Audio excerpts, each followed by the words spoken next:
Marcus. Thank you.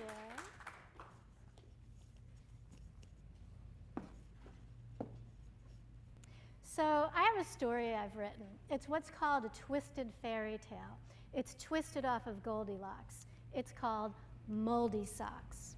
Well, Moldy Socks is searching for a just right pair of feet. He's failed on his first 2 attempts, and on his third, he finds himself at a children's party. Lots and lots of dirty, stinky feet there, right? But a mom sees him, not just any mom, the mommiest mom, and she picks him up and throws him right in the laundry because, let's face it, he's moldy. When he awakes, he's clean and transformed into foldy socks. And he finds himself in a drawer with a lot of other socks. And the thing of it is, he's gotten what he's wanted all along. He's not alone anymore. I've been creating my whole life, writing and drawing when I was a kid, photography as I got older, quilting and textiles, and now writing for children.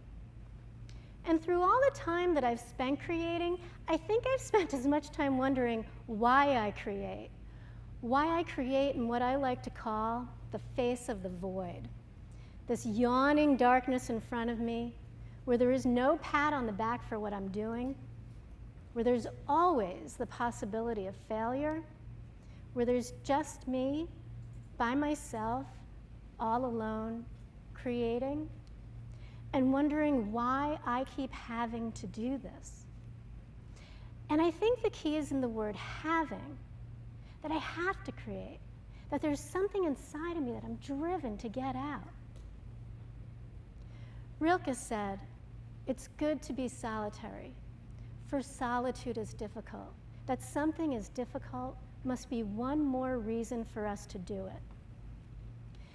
But I don't want to alienate any of you that don't create art, because you too create something every day, whether it be a positive outlook, a clean home, or showing up. There's a drive in you too that precludes external reward. Sometimes the flow goes well, but sometimes it's a struggle. Part of the definition of struggle is to make a great effort. We're in my temple tonight, and I can't talk about struggle without giving a shout out to one of the patriarchs, Jacob, who had quite a big struggle that renamed him Israel. But while struggle may be in my genes, that's not why I'm here tonight. Tonight, I'm talking about the drive to create. When I was thinking about this talk, I really had a crisis of conscience. I thought, who am I to talk about something so potentially frivolous? There's so much going on in the world right now. So many people struggling just to survive. So much of really everything. And then I thought, my experience matters. My story matters, as does yours. Elizabeth Strout wrote in her work of fiction, "My Name is Lucy Barton," "You will have one story. You will tell that story many ways. Don't ever worry about story. You have only one." Even though that quote was directed at writers in the book, I think it applies to all of us, because the story you can tell is a story of you, and that's a story that goes out into the world every day. So my first inclination when I do something like this, talk or I start a story, is to do research. Lots and lots of time-consuming research.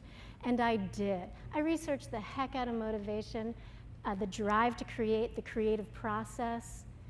I read great books, articles, and blogs. I watched some really fabulous TED Talks.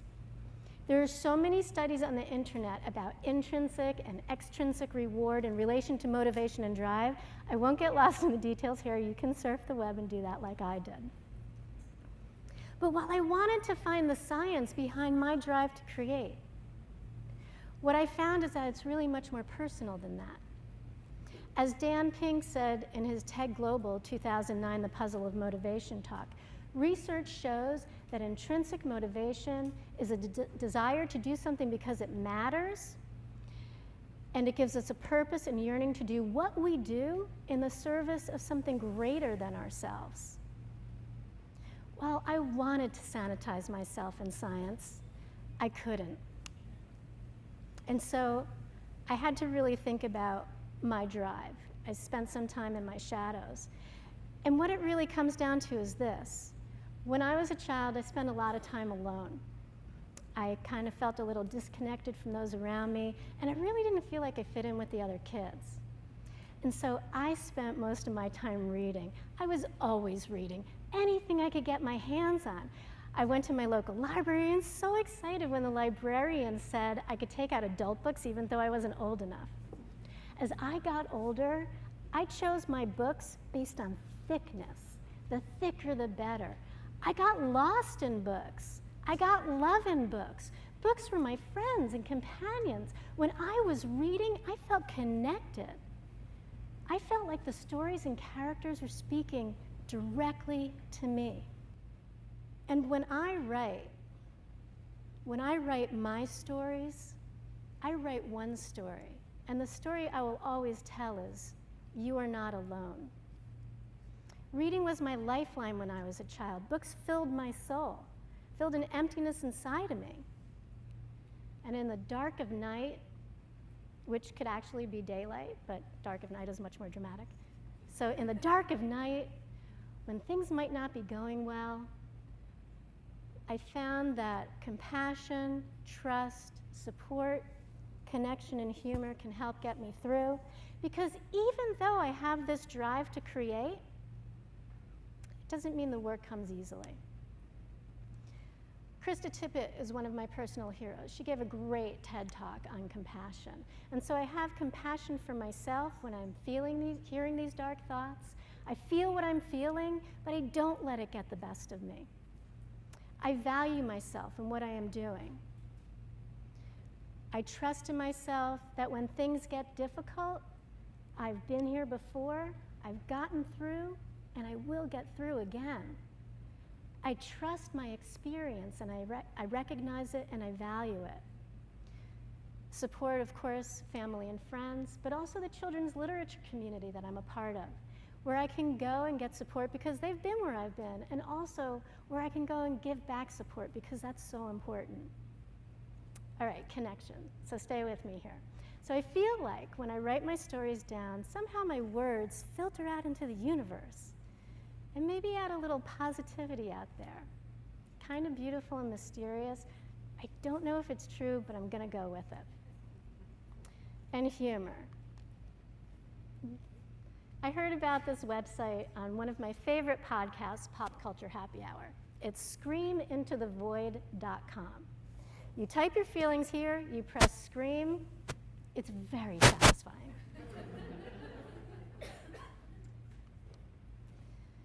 It's late, dark. I wake up, I have a story idea that I need to write down. I grab my pen and notebook off my night table. I don't bother to turn the light on because I've been here before. I know what I'm doing. When I write down the words, I space them on the page, even though I can't see them. And when I wake up in the morning, I read what I wrote, and then I keep going.